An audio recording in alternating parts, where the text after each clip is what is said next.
Bonjour, bonsoir téléspectateurs, téléspectatrices et fanatiques amis junior bon bagay yo, dépendamment qui côté et à qui l'on regarde vidéo ça, nous saluons. Une autre fois encore, nous comptons retrouver sur la plateforme pour nous capable informer de toutes nouvelles qu'a fait actualité dans le pays d'Haïti. Mesdames et messieurs, pour dossier insécurité capta et banda dans le pays, et bien côté bagay là, li rive devant Nations Unies. Et hier côté moi été fait une vidéo moi t'a parlé côté secrétaire général Nations Unies, et bien te mandé immédiat une force internationale pour capable aider PNH là combattre ensemble avec dossier insécurité bandit cap bay population haïtienne nan problème. Et bien hier côté yo fait une réunion Nations Unies qui fait une réunion urgente pour parler sur dossier Haïti. Et bien nous connaissons la population et côté y a pris un mois peut-être bandit cap bayo problème dans le pays. Et bien vous connaissez c'est là ou capable informer pour capable connaître tout ça qui passe dans le pays d'Haïti ou à l'étranger. Si vous êtes ça m'a demandé pour capable abonner ensemble avec chaîne là, si vous faire ça abonner, pas oublier le fin abonner. Toujours activer la cloche notification pour tout be capable aviser à chaque grande vidéo nous poster. Mesdames et messieurs, sans perdre du temps, nous pourrons aller directement pour montrer vidéo ça à côté Nations Unies yo t'a parlé sur dossier Haïti. C'est vrai ça mando yon petit patience tout petit pour capable faire vivre et comment situation est dans Nations Unies cap parler sur dossier Haïti. Conformément à l'article 37 du règlement intérieur provisoire du Conseil de sécurité, j'invite à participer à cette réunion les représentants d'Haïti, de la République dominicaine.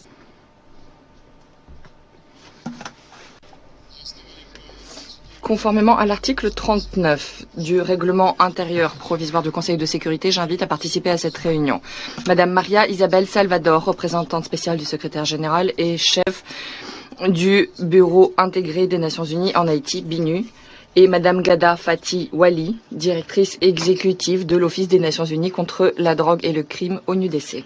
Il en est ainsi décidé.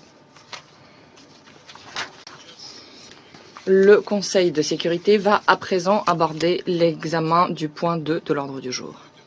Je voudrais attirer l'attention des membres du Conseil sur le document S-2023-274, rapport du secrétaire général sur l'activité du Bureau intégré des Nations Unies en Haïti.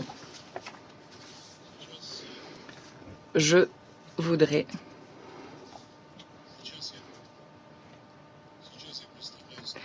à présent donner la parole à Madame Maria Isabelle Salvador.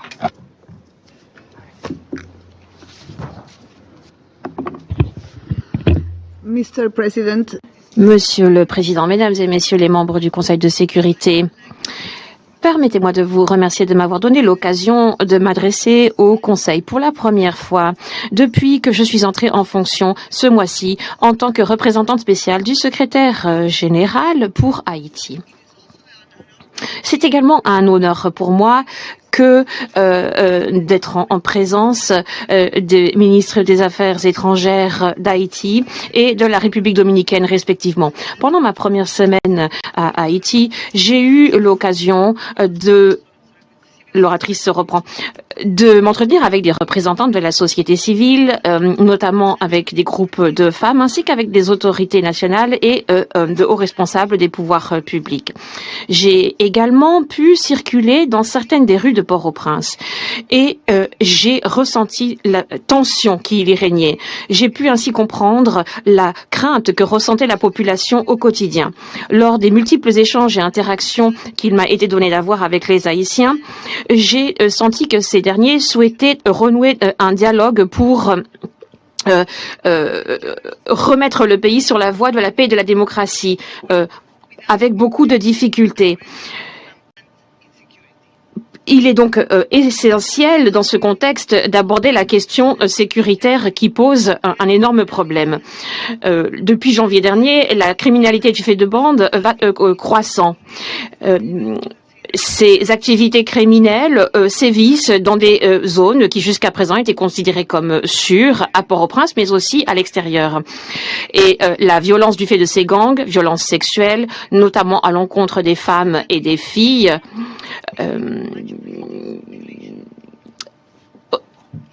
reprend tout à fait en fait ce que vit la population haïtienne et justifie ses craintes. Voici quelques chiffres pour étayer l'ampleur des activités criminelles. D'après des données récoltées par la police nationale et le BINU, lors du premier trimestre de 2022, 692 incidents criminels, homicides, viols, kidnapping et lynchage ont été signalés.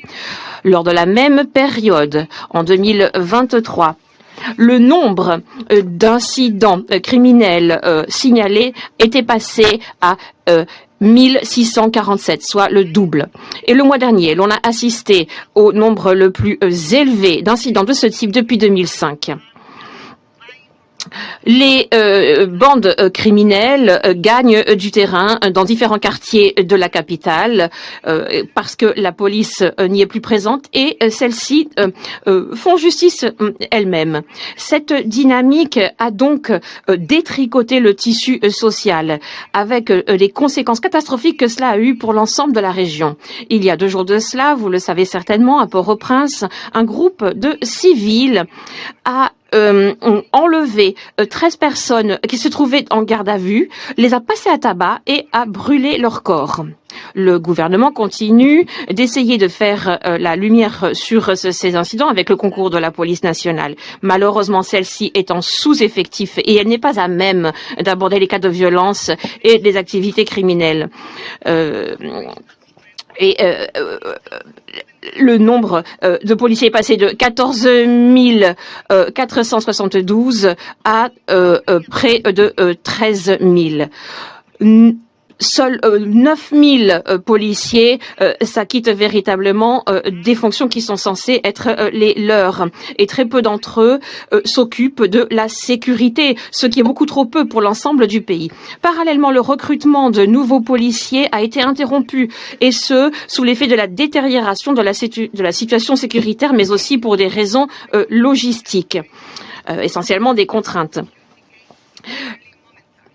Pour l'instant, on essaie de contenir la sécurité, mais tout cela est temporaire. Il faut que la communauté internationale apporte son soutien à la police pour l'aider à juguler cette situation sécuritaire catastrophique. Et le temps presse.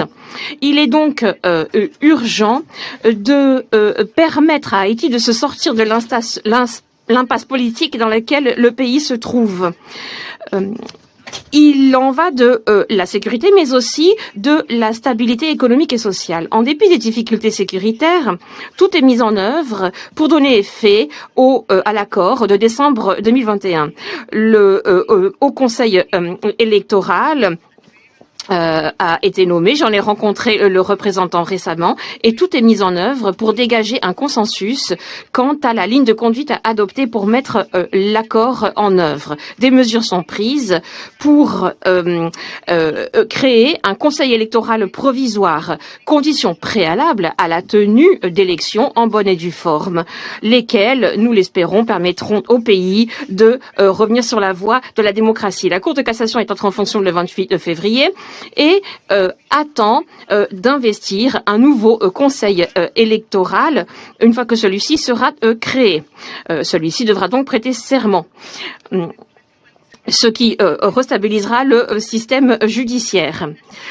Le forum sécuritaire national ainsi qu'une table ronde devraient être organisées sous les auspices du Haut Conseil électoral. Il s'agira là d'une occasion unique de dégager un consensus national quant à ce qui est nécessaire pour garantir des conditions politiques favorables à la tenue d'élections. Toutefois, ces avancées politiques restent très précaires face à la détérioration de la situation sécuritaire dans le pays. Monsieur le Président, j'en viens maintenant à la situation des droits humains. La violence par arme à feu va croissant. Les Haïtiens font face à l'une des pires crises des droits humains. Les personnes vivant près de zones contrôlées par les gangs sont exposées aux taux les plus élevés de violation des droits humains. D'après le BINU, les gangs continuent de s'adonner à la violence sexuelle y compris à des viols collectifs pour terroriser et infliger la peur auprès des populations qui vivent dans les zones contrôlées par des bandes rivales.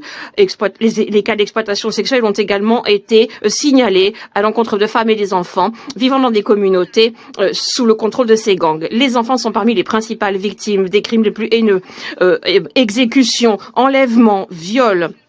Au cours de ces derniers mois, des écoles ont été les victimes de fusillades alors qu'ils étaient assis dans les salles de classe, ce qui a entraîné un taux de décrochage scolaire considérable. Beaucoup d'écoles ont dû fermer, et ce sous l'effet de la violence et des extorsions du fait des gangs. Même si la plupart des écoles avaient essayé de rouvrir en 2023, la plupart des enfants ne vont plus à l'école car il règne trop de violence près de ces écoles dans les quartiers, ou simplement parce que les parents ne peuvent plus payer les frais de scolarité. Je suis moi-même consternée par des rapports faisant état de tireurs d'élite tirant de façon sans discernement sur des civils.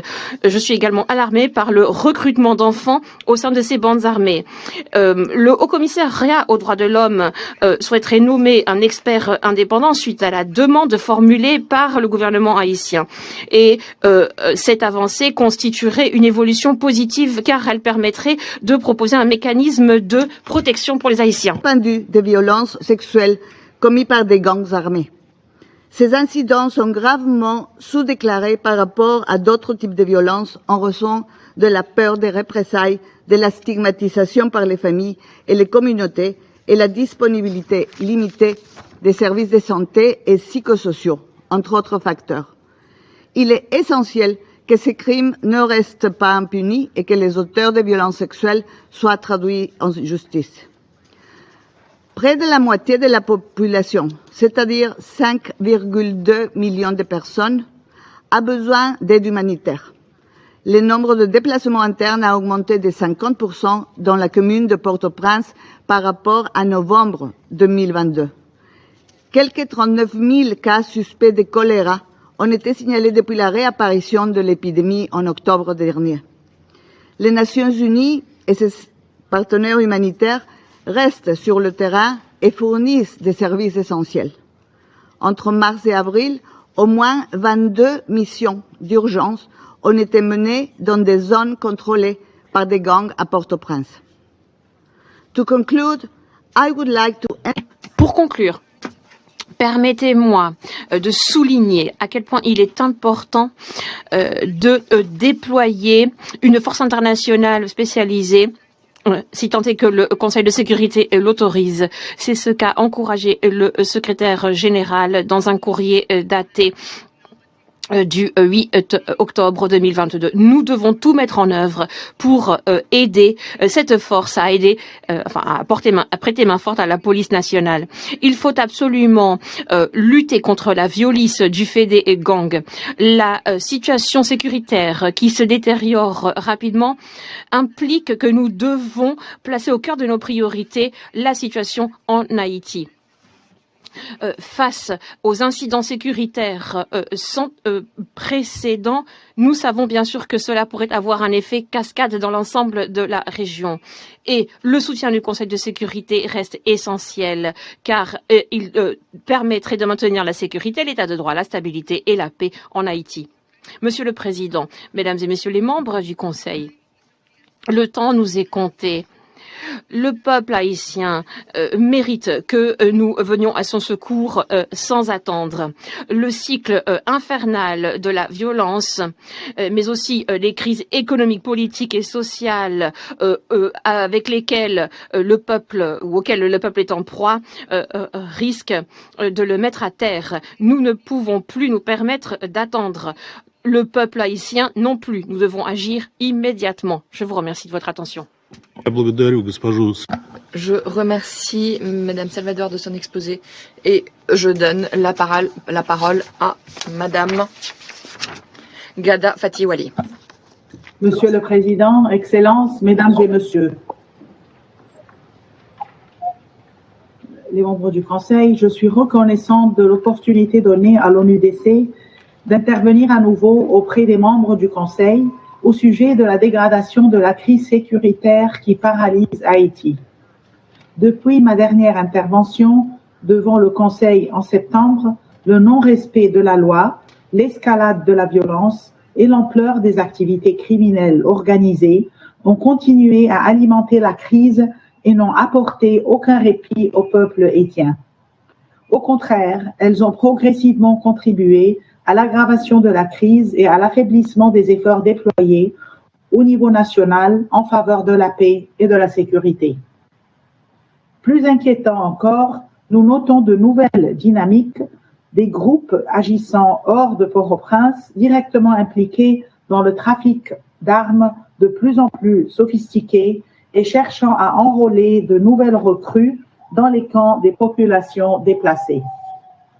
Excellencies, the Secretary General's latest... Excellence. Dans son dernier rapport sur Haïti, le secrétaire général souligne une escalade de la violence et de l'insécurité, y compris d'une augmentation des enlèvements et des homicides. Le trafic illicite d'armes à feu ne fait qu'alimenter cette violence et ne fait que rajouter aux difficultés. Le mois dernier, l'ONUDC a publié une étude essayant de cartographier les tendances en matière de trafic d'armes à feu et de stupéfiants. Nous avons d'ailleurs eu l'occasion d'en parler avec le comité de sanctions créées à cet effet en 2022. La situation est alarmante. Des armes de gros calibre et d'autres types de munitions sont acheminées jusqu'à Haïti de façon tout à fait illégale par voie terrestre, aérienne et le plus souvent maritime. Étant donné que le personnel de contrôle manque d'effectifs mais aussi d'infrastructures et d'équipements, il a été difficile de juguler l'arrivée de ces armes, ce qui fait que la violence a atteint des taux sans précédent. Les bandes armées, lourdement armées, opèrent dans des ports, des commissariats, des écoles, des quartiers tout entiers, des tribunaux, et la liste est longue. Certains gangs ont même gagné du terrain à l'extérieur de Port-au-Prince. La situation n'a fait que se détériorer. Et étant donné que la police nationale manque cruellement d'équipements et d'effectifs, aussi bien sur terre qu'au niveau des gardes-côtes, la situation est alarmante. Aujourd'hui, de plus en plus de policiers sont ciblés, voire assassinés, dans le cadre de leur fonction par des membres de ces gangs. Parallèlement, les forces de l'ordre et les gardes-frontières font de leur mieux pour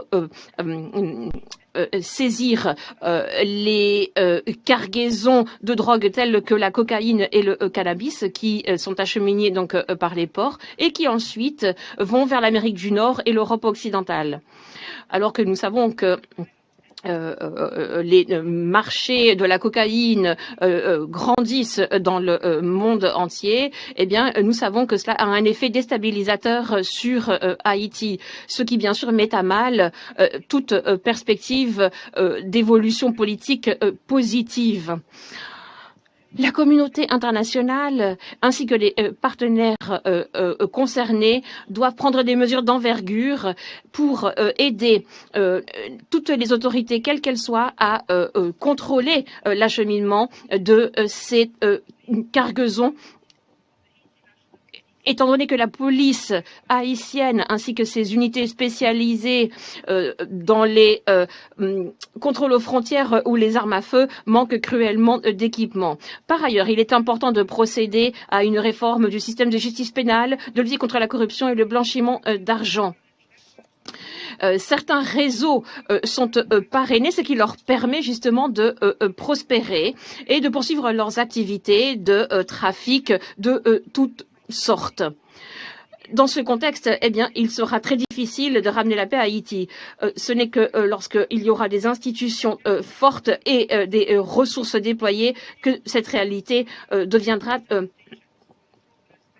envisageable.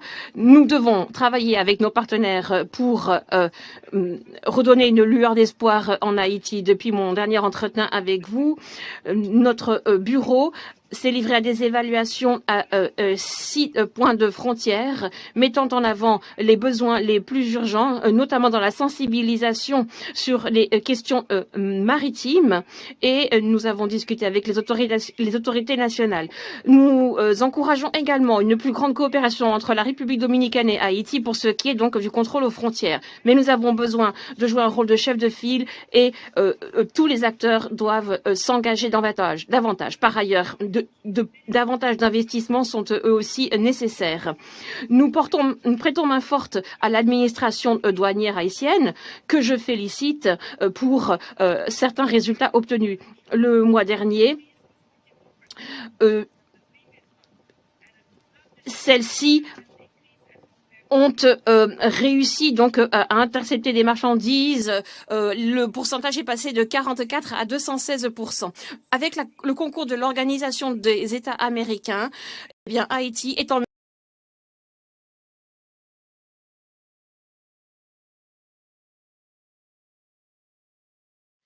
mais aussi donc d'engager la responsabilité des auteurs de criminalité transnationale. Beaucoup reste encore à faire en Haïti, raison pour laquelle le soutien et l'investissement à l'international sont primordiaux. Nous devons proposer donc des opérations pour aider la police, mais aussi pour réformer les douanes, la justice. Et voilà, m'adresser, je crois que nous sommes capables d'entendre comment ça y est dans les Nations Unies qui a parlé des dossiers insécurité, kidnapping, gang, qui a baillé la population haïtienne un problème. Je remercie en pile des côtés choisi Junior bon bagay pour être capable d'informer. Et nous comptons en pile des qui ont pris temps pour être capable d'entendre et regarder la vidéo ça. Partagez la vidéo ensemble avec deux trois amis ou famille dans tout réseau WhatsApp et Facebook, tout côté vous capable partager vidéo ça. Pas oublier même cap regarder vidéo ça qui peut abonner ensemble à la chaîne là, faites ça, abonnez-vous ou pas perdre ça qui va bon Dieu béni la vie nous. Moi aime nous tout. Bye bye tout le monde.